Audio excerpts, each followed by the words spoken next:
Hello and welcome to Integrated Rhythm, two swing dancing besties exploring race in jazz music and jazz dance and the jazz swing dance scene. That is Chisomo Selemani and myself, Bobby White.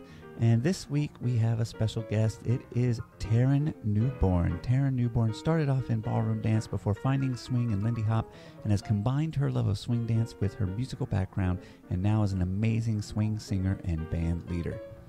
She considers the swing scene as part of her family, and the two are so intertwined that both of her sons are Frankie Manning ambassadors.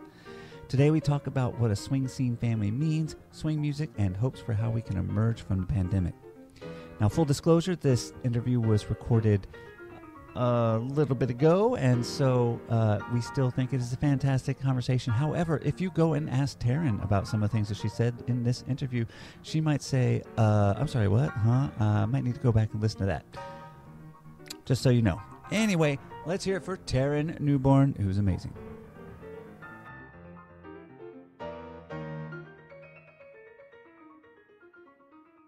Integrated Rhythm with Chisomo and Bobby. Woohoo! Hey!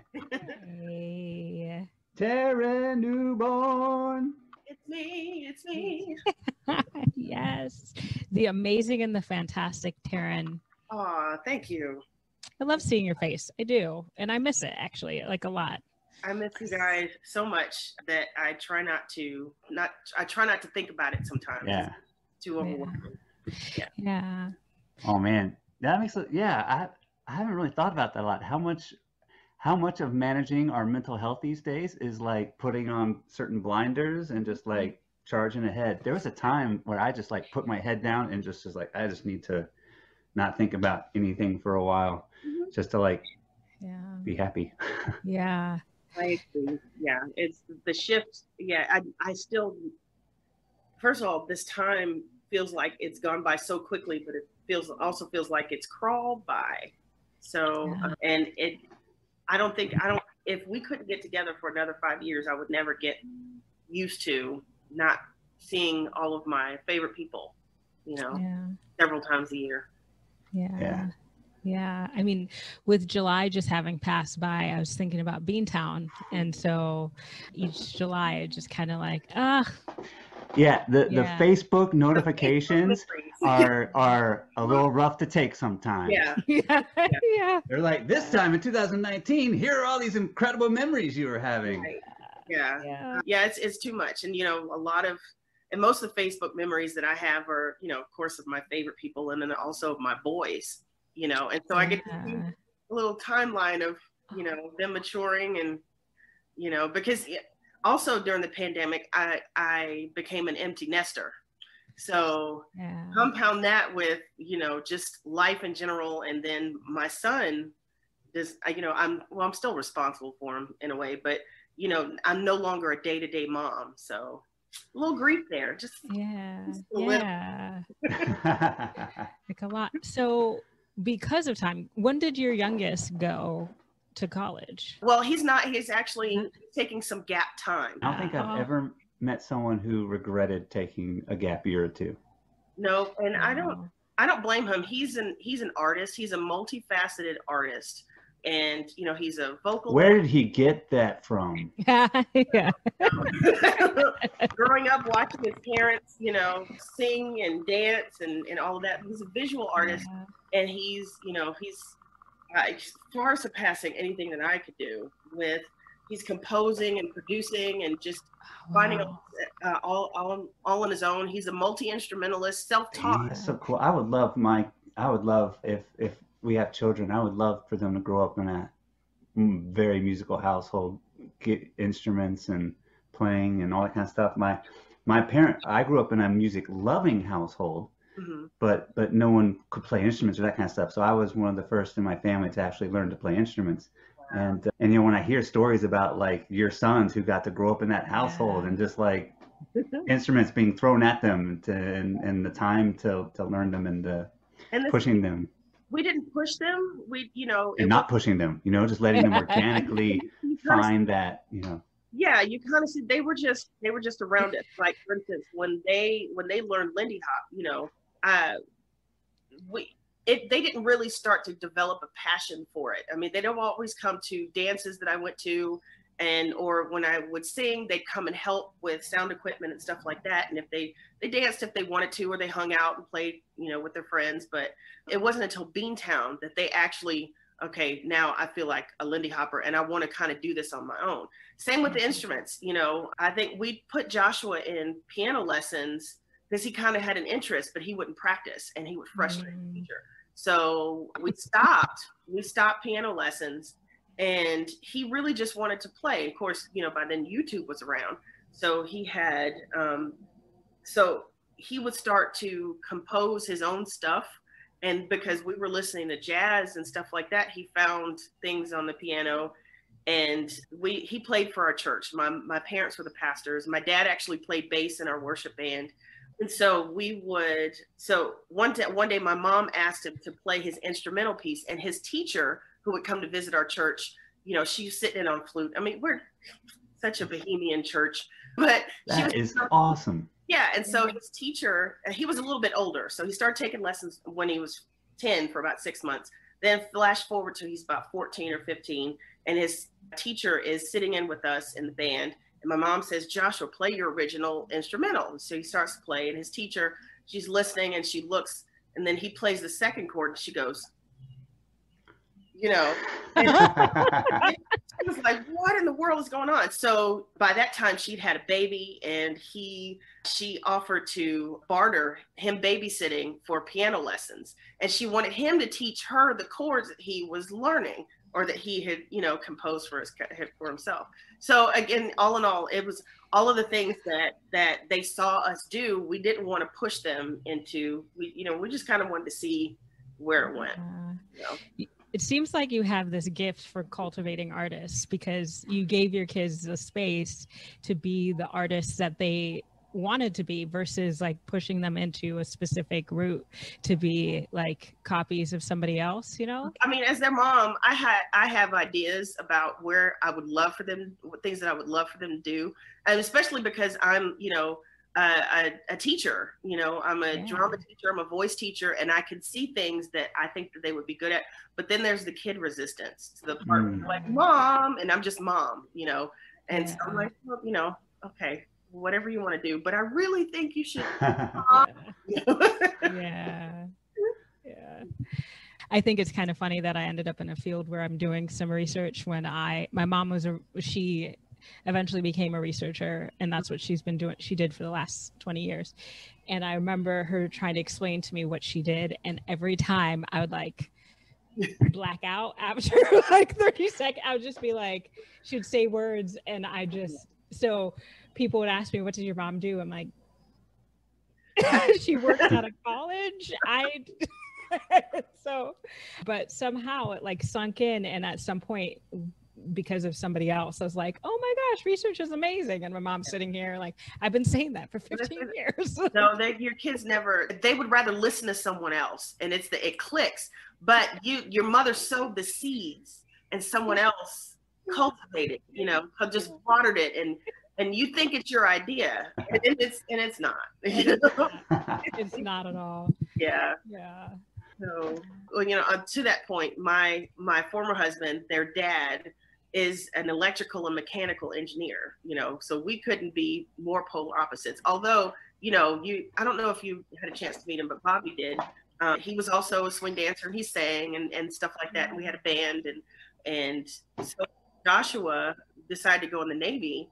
They put him in for electrical engineering, and yeah. So all of his aptitude tests and things like that, they put him in. How all these things come together. But speaking of like origin stories, we'd love to hear a little bit about you and like what drew you into this jazz music, swing dancing space. Okay. I was born in Memphis, raised mostly in Atlanta, grew up in Atlanta, spent most of my life in Atlanta. I have a couple of famous jazz blues artist family. If you want to Google Phineas Newborne, who was called Finest Newborne, and is a piano player. If you ask any jazz musician who Phineas or Finest Newborne is, they'll be like, oh my gosh, And Calvin Newborne, his brother, was a blues guitarist. And I didn't really know them growing up. I knew their mom, and I'd met them a couple of times when I was little. And so that was just kind of in me a little bit. Flash forward to my sister going off to college. And when she went to college, she discovered Ella Fitzgerald and Billie Holiday and Sarah Vaughan and all those people. And she brings them back. And I'm like, oh my gosh, this is amazing. And at that same time, I was doing musical theater, and there was one particular show. It was, what's the one? Gosh, with the Sharks and the Jets. Oh, West Side Story? West Side Story, thank you. Yeah. So the Mambo scene, I played Anita. And so the Mambo scene, I was like, oh my gosh, I'm totally digging this ballroom dancing thing. Flash forward a little bit more, I decided to, around my college years, because I didn't, I got married like near my sophomore year of college. And so I decided I wanted to learn to train to teach ballroom dancing, and, loved that whole scene. We trained just after Jonas was born, I trained for my first ballroom competition. And then, that can be really, really expensive. And so I was like, well, let me try this salsa thing a little bit, because it felt like the ballroom dances were the watered down versions of all of the original things. So I started to get an interest there. Mm-hmm. And so while I'm hanging out at a salsa club, I meet two Lindy Hoppers in the bathroom, and they tell me to, so they were talking, I heard what they were saying. It's like, oh my gosh, where do you do that? And they said, well, we go to Georgia Tech once a month, and here's this dance. And I think it took me a few months to finally go. And lo and behold, the first person to ask me to dance was Bobby White. Yes, he was teaching with Kate. And so I took the beginner lesson, but ballroom swing is if you do triple count East Coast swing and ballroom, you're essentially learning the Lindy Hop rhythm. And so I could follow a little bit and things like that. But after once the dance started and the lesson was over, Bobby was the first person to ask me to dance. And everyone was, I could not believe how nice everyone was. That's when I met Stacy and Peter. Yeah, Stacy and Peter worked with me on stuff just out of nowhere. We were at that one room where Mike Geyer in King Size would play, and it was it was just a small group of people, and they just sat with me and taught me things, and I hadn't learned swing out yet, and that took maybe another year before I learned swing out. And I learned swing out just before the ATLX in 2005. I think 2000, no, wait, maybe it was 2008. So, and then from then on, I was like, well, what else am I going to do with my life? So that's how I got into the swing dancing world. Yeah. And then what took you into jazz music? Oh, well, the singing. So what happened in jazz music? Again, singing in church all the time, doing musical theater. I got a chance to audition for this band called The Usual Suspects. And all of the songs that I ever wanted to sing, that I learned from my sister back in high school, I didn't know where, it's like, where are people singing these things? I don't know, but I would love a chance to. So I got to audition for this one band. Didn't know, anyone. And I was like, oh my gosh, this big book of all the songs I ever wanted to perform. And so they played for Georgia Tech dance. And by then, all of my friends had come. It was like 700 people that showed up to Georgia Tech. And it was Nima and Michelle who came up to me and said, hey, why don't you start your own swing band? And I'm like, huh.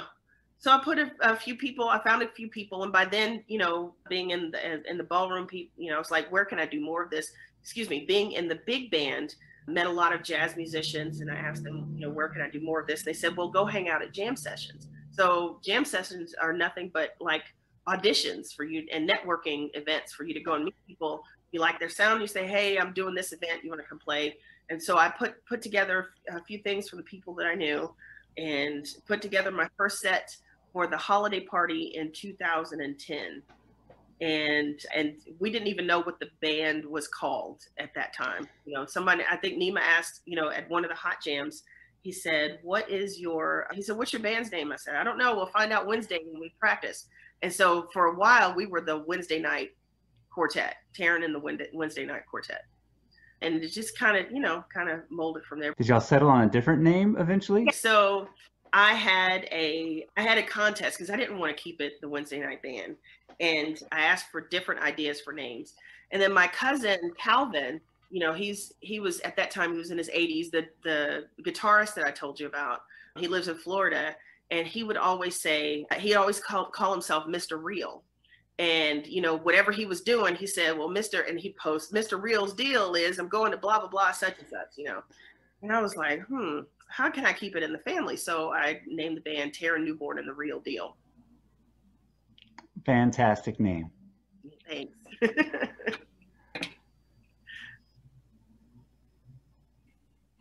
Let's see. What are some of your favorite experiences as a singer in the swing scene? Gosh, how much time do we have? Some of my favorite experiences, I'd have to say, first of all, getting to develop a band and develop a sound. And then when I started to travel, and what led to my travel was, being on staff at different events, which eventually led to going to Beantown. And my husband at the time had told Tony and Orly, my wife sings, and I don't know what he was going to do with that information.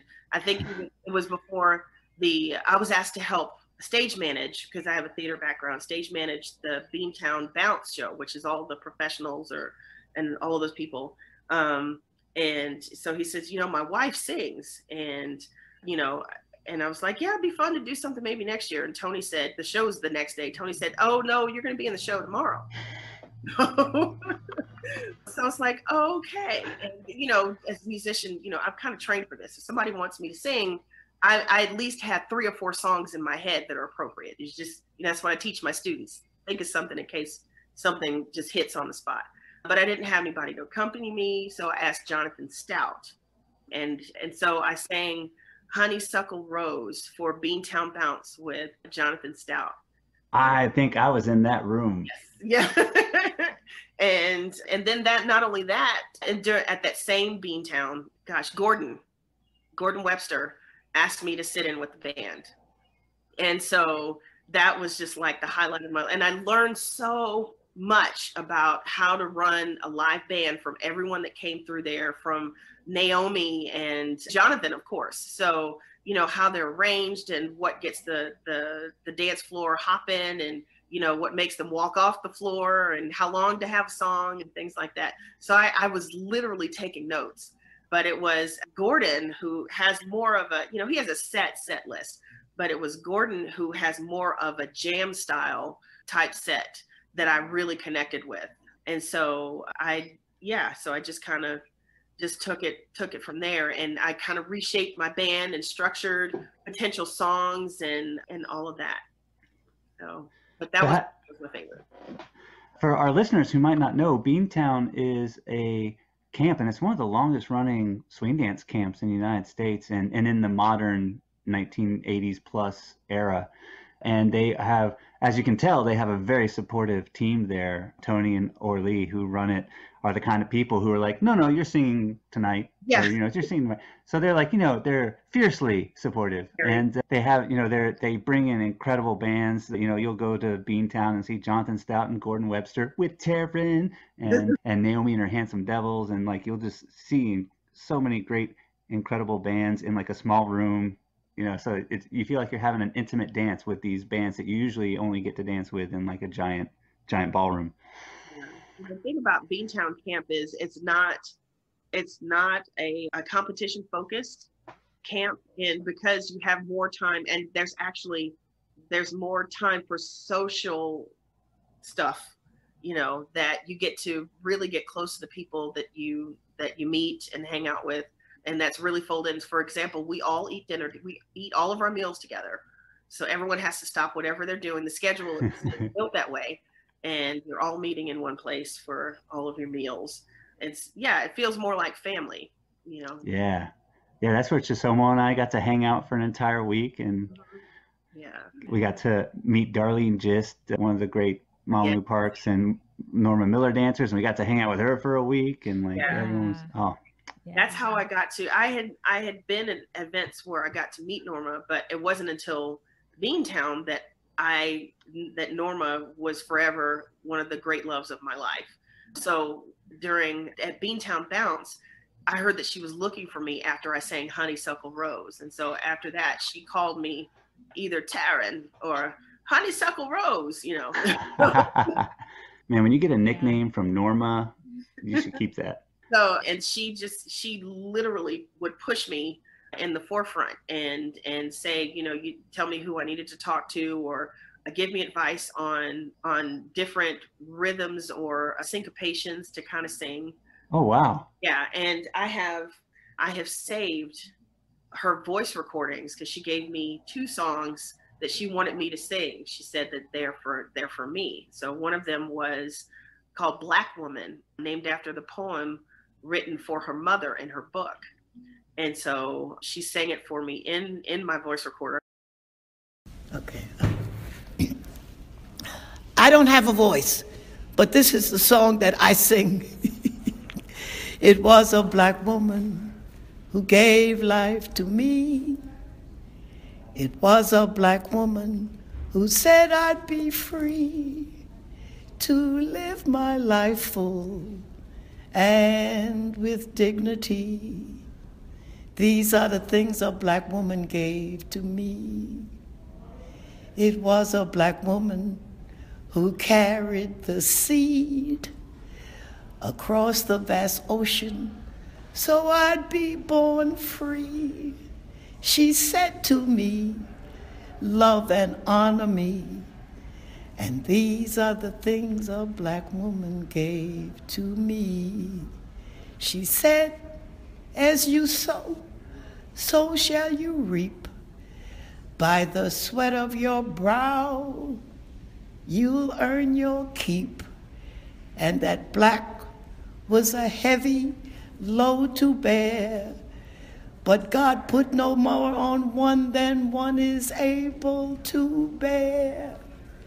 It was a black woman who gave pride to me and taught me that black was beautiful to be. She said to me, love and honor me.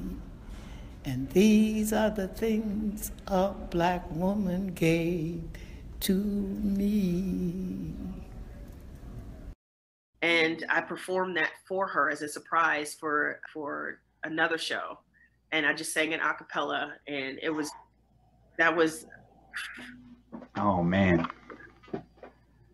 So yeah, she will forever, like I said, she'll forever be one of the great loves of my life. And she was amazing. I'm glad that my boys got to know her and, you know, and got to serve her, because whoever was near, it was Joshua, Jonas, and Kyle.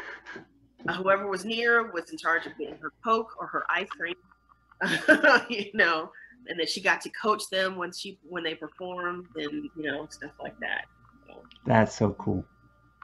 I was just thinking about her and Youngblood, right? I was thinking about Kyle and how she referred to him as Youngblood a couple days ago. I was just like, missing her. And so how incredible. What an incredible story. I would really love to. I have to figure out the legalities and the logistics of how I can record it. You know, I'm not sure how, you know, who do I talk to about that, but I would love to like do a full orchestration of her song. Yeah. That's awesome. So it was Norma's poem put to Norma sang the harmony, and so she like wrote the melody of it. Yeah. And she said it's for you. She said you're it. She said it was my turn. She said I'm giving this to you. And the things that led from that. So, you know, I had, before Beantown, I had never, you know, gone farther north than DC. And so that kind of catapulted my career. So with exposure at Beantown. So I got called to Rhode Island, and I got called to New York. I got to perform in New York. Because, you know, as a jazz musician, I don't know, maybe it's just me, but I didn't feel legit until I sang in New York City, you know. But I actually got to perform with Norma for her cabaret show. Yeah, where I sang, and I sang our love is here to stay. So I'm trying to do things in keeping with the theme of her show about swing and jazz music. And she says, no. Well, I did sing that one, but she also wanted me to sing Whitney Houston's I Will Always Love You. And so I wasn't arguing with her. That was not good. So fun story. I was the DJ at my 6th grade dance. In hindsight, I don't know how they allowed me to DJ. Maybe they were like, oh, great, we don't have to buy a DJ. They somehow trusted me, even though I was the ADD kid who gave them hell several years before. But I was like, I'll DJ the dance. And they were like, and they said yes. I don't know why, but that happened. Or maybe it was it was either 6th or 7th grade dance. But basically, that was right when I Will Always Love You was the song. And what happened is I brought all my cassette tapes. It was a cassette tape DJ dance. And so I'm sure if I went back and saw it as, my older self, I would see myself like, fast forward, and then just to find each spot on the songs. Right. But all the other kids brought their cassettes. Uh-huh. And like there were a few of them that I put in and pushed play, and then a teacher would really quickly walk over and eject it and pull it out. But we listened to I Will Always Love You, I think, 3 or 4 times that night. Yeah. It's a powerful song. It is incredible. It's a little too powerful for me these days. Like if I start listening to it, I'm like, I don't know if I can go there right now. Yeah, this is a song that you don't touch as a vocalist. You don't, just unless you really really know it. And like if I were to have sung it in my 20s at the Apollo Theater, I would have gotten booed off. And then I started taking voice lessons myself because that I'd gotten into the big band and I felt like I needed some like extra support, as a gigging musician, taking voice lessons. And that was one of the first songs that I had to work on with my voice teacher. And I literally cried when I did something that I didn't know that I could do. And with that particular big band, The Usual Suspects, that was a favorite that they always called for me to sing. And every time I sing it, I am super humble that I was actually able to do it because, like I said, that is not an easy song, It's vocally taxing. It definitely reflects the chops of the vocalist, which, as Norma said, you're it.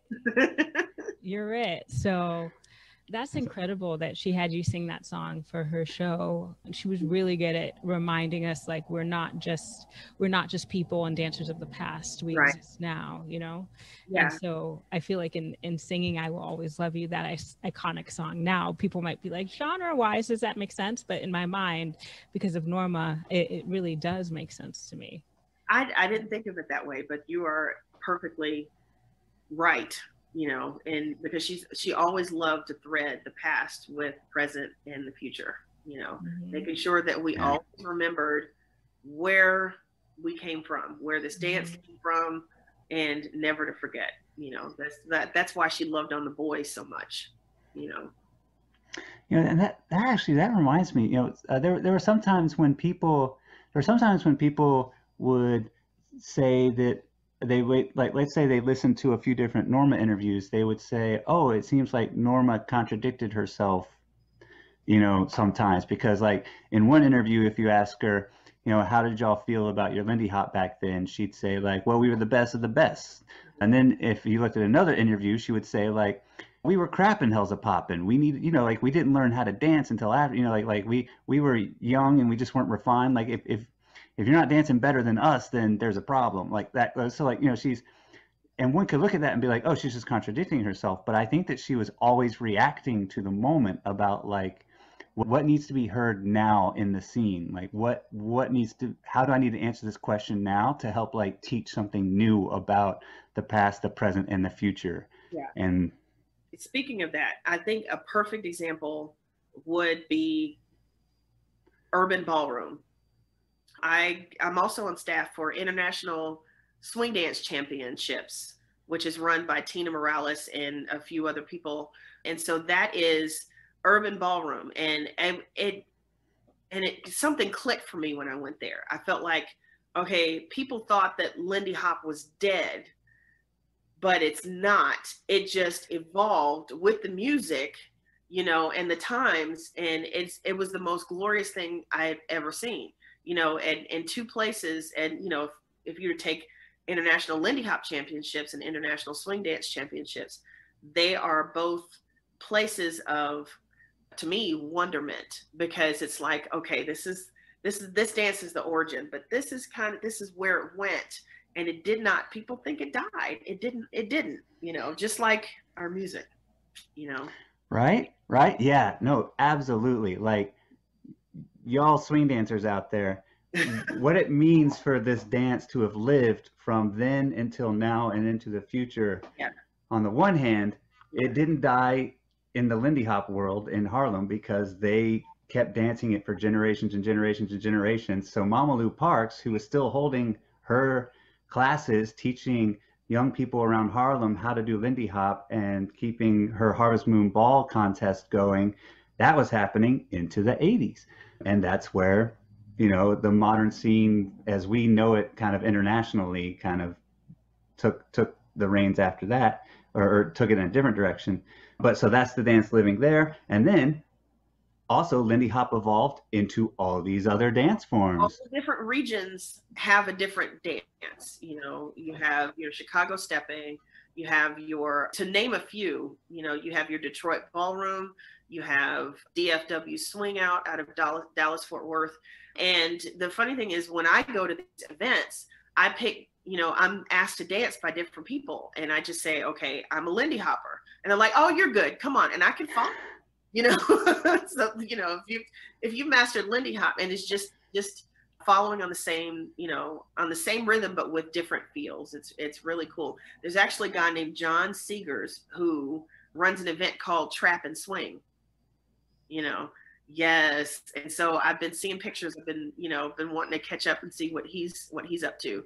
But it's a beautiful thing, and he learned from his grandparents. And who did his grandparents learn from?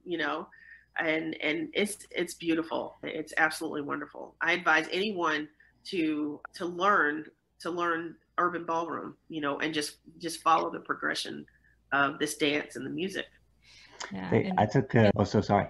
Oh, I was going to say, and shout out to Tina, right? Because you mentioned ISDC and ILHC, both of which she runs. So it's, I think, I know people are aware of how much she does for the swing scene, but I think we can definitely mention blast. She does a lot. It should be worth mentioning that, not only do I get to sing on stage, but I am so privileged to be behind the scenes for these major dance events and see how people work and how much they love the people and the dance, and I don't think anyone should ever take that for granted. Yeah. And I did want to put kind of an asterisk note. I've been in different conversations or been listening to different conversations about inclusion in music, as well as, because we've talked about inclusion in dance events, making sure to increase representation. We've talked a little bit about teachers, but the conversation about musicians and what that looks like. And every time I hear people, a misnomer is that there aren't any Black musicians. And every single time I hear that, I'm like, what about TARYN? Come on. It's not even just a what about TARYN, because the wealth of talent that I'm around, right, that people don't know is astounding. And that is my plan. That is my wish, my hope, my prayer, is to bring all of these amazing BIPOC out to the forefront. And that was part of one of my other favorite events in swing dance music, is bringing my jazz world, where my jazz musicians, into a world with dancers, and a lot of them didn't know that this was going on. So they're walking, the feeling that they had that said people are actually listening to jazz music on purpose, but not at some art gallery. They're participating and they love it. That you would have thought that we had just, what is that underground scene where they discovered how many people were outside of the Matrix? They didn't know how many people lived outside, and this was like that for them. And so it is my hope. I'm working with my producer, Larry Wilson, who is a phenomenal drummer and just a fabulous musician, to bring more people of color into my work. And like I said, swing. When I got into the Lindy Hop world, I had never been so welcomed. I mean, there was a dramatic difference from ballroom and salsa and swing dance. I mean, and Lindy Hop. And the people are always incredibly, incredibly welcoming. Michael Gamble and Josh Colazzo have been, have invited me to sing with them. I sang with Josh Colazzo at Beantown one year with his band, and Michael Gamble, I've done, a few events with him, and that was awesome. And so it's been wonderful to be included where you have people who are paying attention now and saying, oh yeah, I remember, yeah, there's, on purpose, remembering me on purpose, and I'm completely humbled by it. But I want to infuse my favorite scene with some incredible musicians that you didn't know were out there. Case in point, Larry Wilson. I had one of my favorite pianists who lives in Dallas now. His name is Brian Hogans. I work with Louis Huravo now. I mean, I can throw out all these names that people might not know that will have you hopping on the dance floor. And that's another thing about me is I only play the stuff that I would really want to dance to. And these guys swing their faces off. There's something about the rhythm that's instilled when they lock in is the most magic place in the world. I get that example from the movie Soul, where they're in this place where these people are, in the zone, and they're not even on this planet. And I think every musician or anyone who does anything, like an art form or whatever, they're like, yeah, I get that. I'm just not here anymore. I'm locked into this music. And these people have inspired me so much, and taught me many, many, many things about how to sing as a swing singer, and if one of them tells you, man, she really swings, that is just the greatest compliment, as a vocalist, to be in lockstep with these guys who, first of all, have studied very, very hard and traveled all over the world to, bring us this amazing music. But then combine it when you get to see them around dancers. I had one bass player, his name's Craig Shaw, who would say when he played, he loved to watch the dancers' feet. So that's where he would get his inspiration, and that just made me really happy. But yeah, I can talk about that forever. Just the stuff that I get to see, as a dancer, seeing the people on the floor, and then being a dancer up on the stage, just right in the middle of it. I just felt like I was wrapped in a blanket, really cozy. Anytime that a swing dancer like works hard to become a musician, it always makes me really happy because I know they're gonna do music that's gonna make me want to dance. Yeah. And vice versa. When a musician becomes a dancer, you're like, there's this symbiotic. Really, it's awesome. So yeah, absolutely. So I did want to throw in there. There are a number of Black and African American musicians that are doing some incredible things. Brittany Caraway, somebody comes to mind. Charles Turner and his band is doing some incredible things, and there are many, many others. And so this question of are there Black artists that are out there? The answer is yes. And and also, if you have questions, reach out to TARYN. Yes, I'm here. I mean, I don't even mind giving out my phone number. So yes, we are here, and I would love to see more of it. More of us. And I don't mean that in a way that we should just be there just for the sake of being Black. We work really hard. We work really hard, and we see the results. And we see the results for example, when you feel it on the dance floor, when the audience is feeling you, and that's not something that you can necessarily put on a paper and quantify, but the feeling from the stage to the dance floor is like, okay, I got some good results, Yeah. And when we think the case for diversity is always that it makes things better, right? And so their voices, there are things that we're missing out on when other people are not included. And then since this is a historically Black art form, there are some incredible insights that I think we're missing out on when we're not including the people from which this came from, right? And so like you said, you don't want to include somebody just because they're Black. All of us who identify as Black have been in that situation at least one time, right? Mm-hmm. Where you've been included because of the color of your skin. It doesn't feel that great. And so, but like you said, the musicians that you know are worthy and are amazing. And so, yeah. So some possible action items for our listeners is, first off, you can find TARYN Newborne at Facebook and yes. Facebook. Facebook and Instagram. I am pretty organic. I had a website one time, but wasn't very consistent with it. But I'm pretty approachable. So find me on Facebook, either at TARYN Newborne Music or just my own personal page, or Instagram at Sing TARYN Swing. Yeah. Awesome. So step one, check that out and how awesome it is. Step two, if you're a promoter and you're like, man, I would love to learn more about these musicians she's talking about, perhaps message her. And if she is feeling so inclined, she may be able to help you out. And then thirdly, Black Lindy Hoppers Fund has a resources page for musicians and instructors and other people of color in the scene that you can go and check out. Yes, that's pretty cool. All right. Do you move on to the next question to Somo? Shar?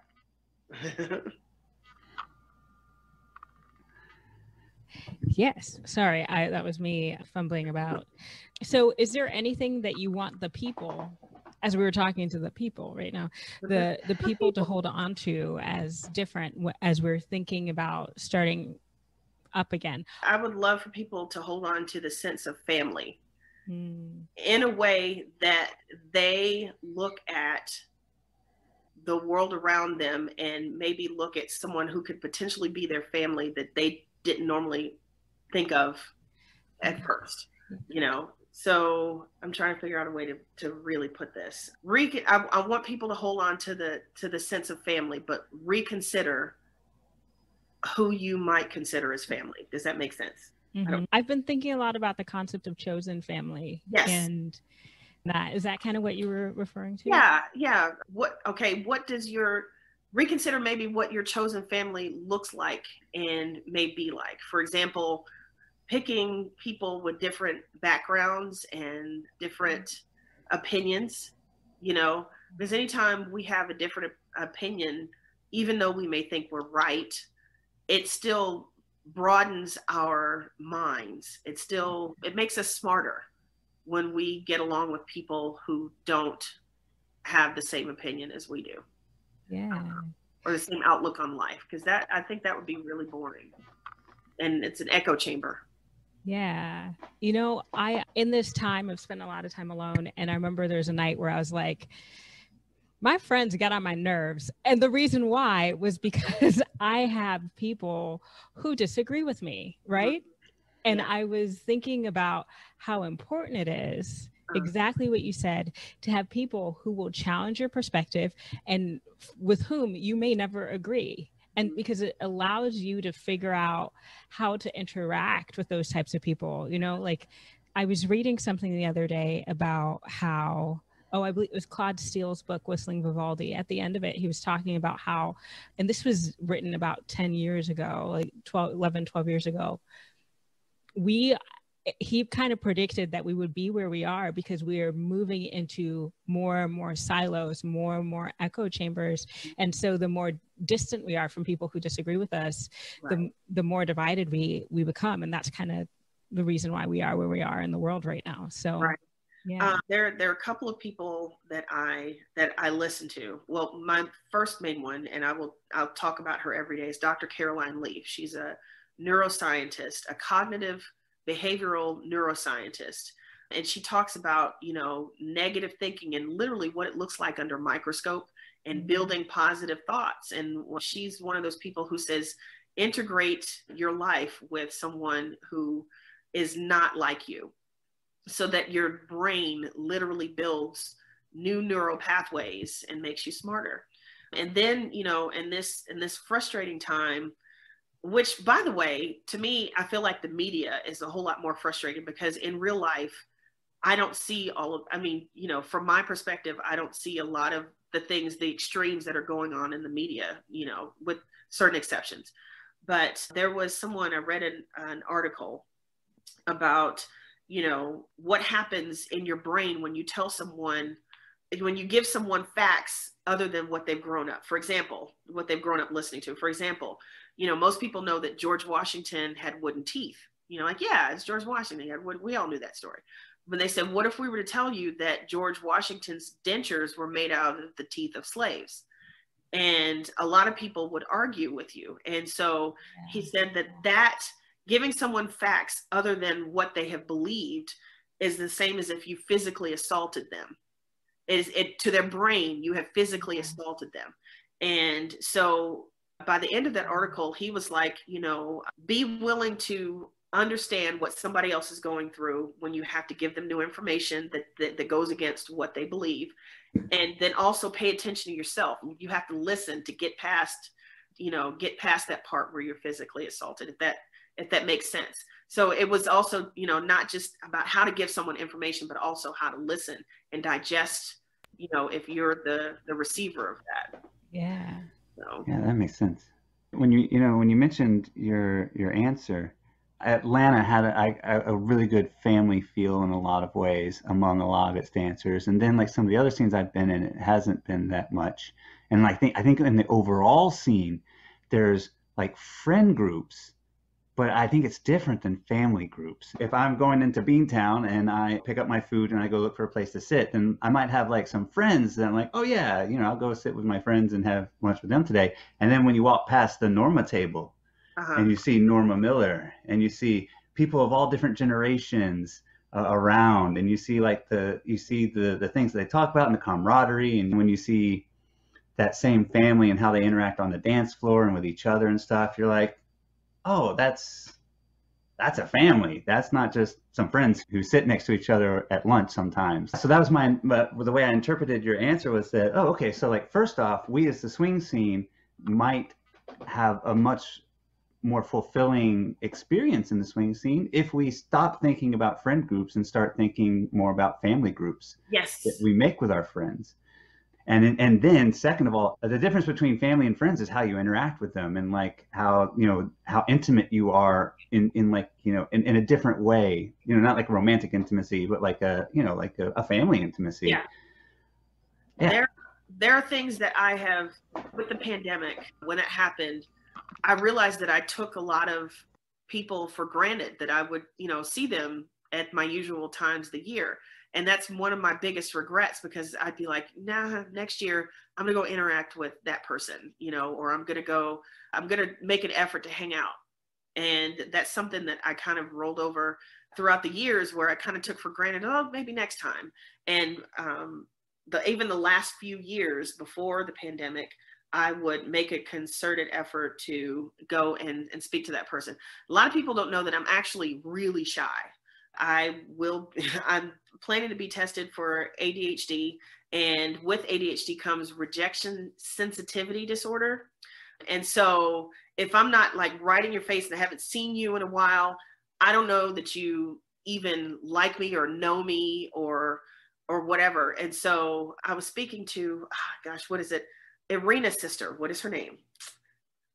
Natalia Aristotle? Natalia, yes, I was speaking to her, and we on Facebook Messenger, and I don't know who started the conversation, but we both said, you know what, I've adored you from afar, but I've kind of not been sure how to approach you, but I just wanted you to know I adore you, and I think what you're doing is wonderful. And we said, it's like, yeah, I've been too shy to approach you. And so that it's like when we first get together after, when all of this is over, there are going to be so many people who are going to have me in their faces.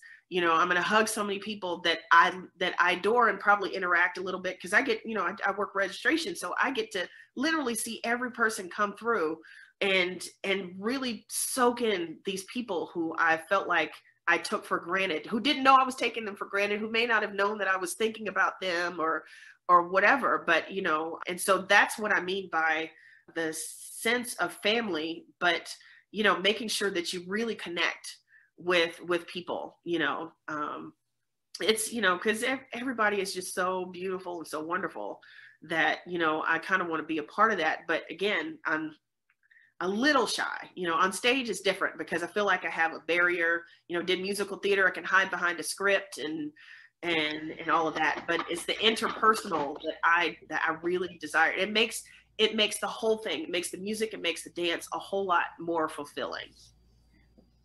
By the way, listeners, musical theater and non-musical theater is rife with people who are shy.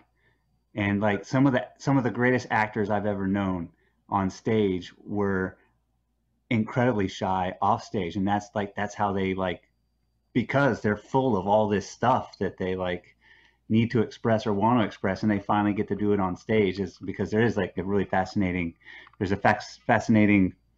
outlet on stage for shyness in a weird way. As a person who's kind of never really made sense in whatever space they've been in, because like, yeah,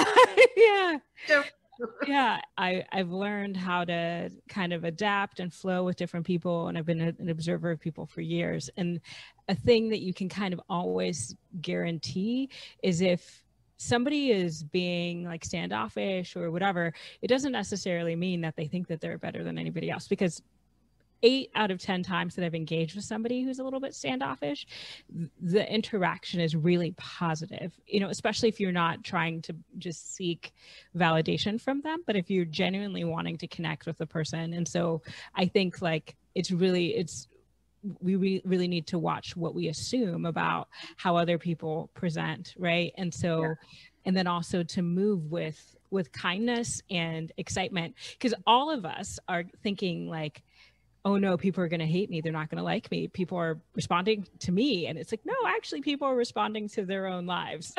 Right. And so and it is really like Bobby and TARYN, you have an amazing stage presence, and you're captivating. And I'm sure people see you as you're teaching, as you're singing, as you're performing. They're like, I want to know that person. And then they approach you and you're like, I don't necessarily want to be the center of attention when I am not holding a microphone. So, yeah.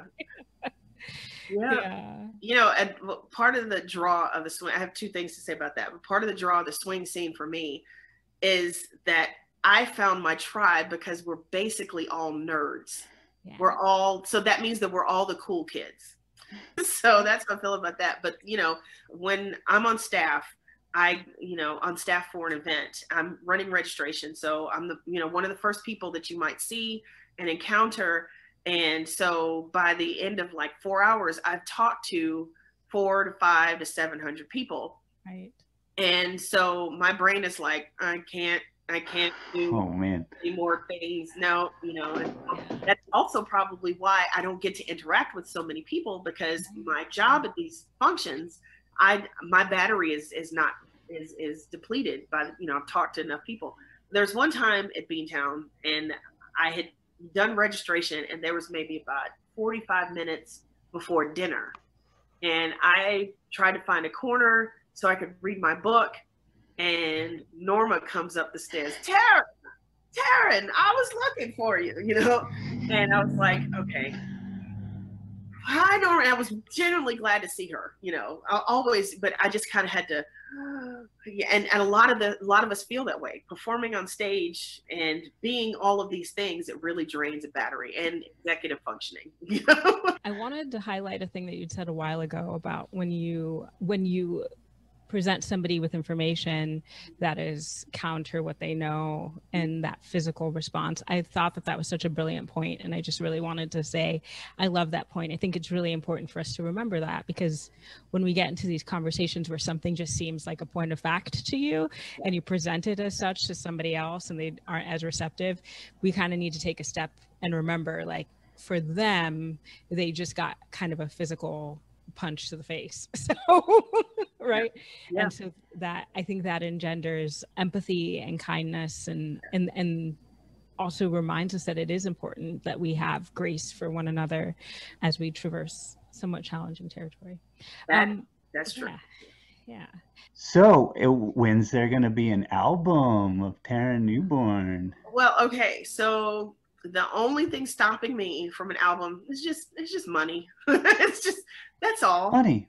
Interesting. Yeah, and with the pandemic, I didn't make so much of it, So it's just, but I'm not discouraged because there's always ways to do things, and it'll happen its time. But I've been thinking about this album for so long, mixture of big band charts, and I plan to call it TARYN NEWBORNE and the Really Big Deal. That's the band.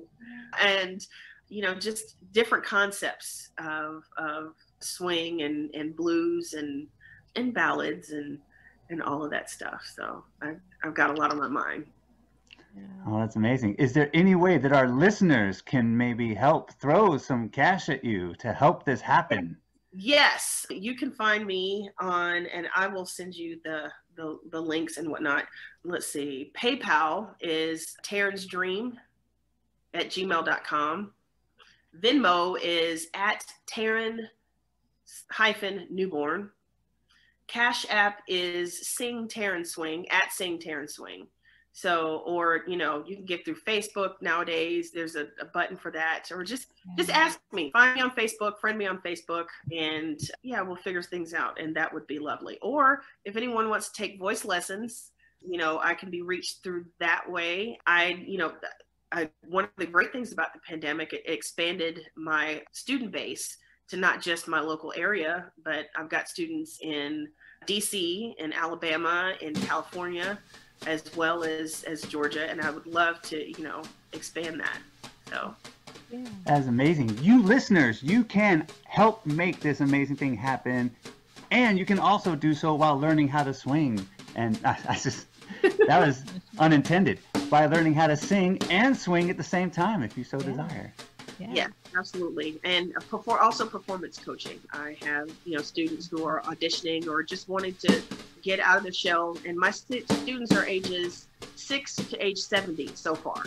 So anyone of any age, I'd love to, to just interact with more people.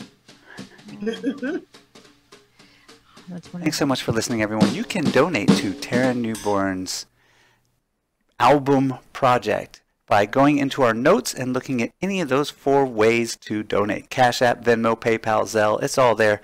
By the way, PayPal and Zelle are tarynsdream at gmail.com. That's TARYNSDREAM at gmail.com. We also have the Cash App and the Venmo in the notes.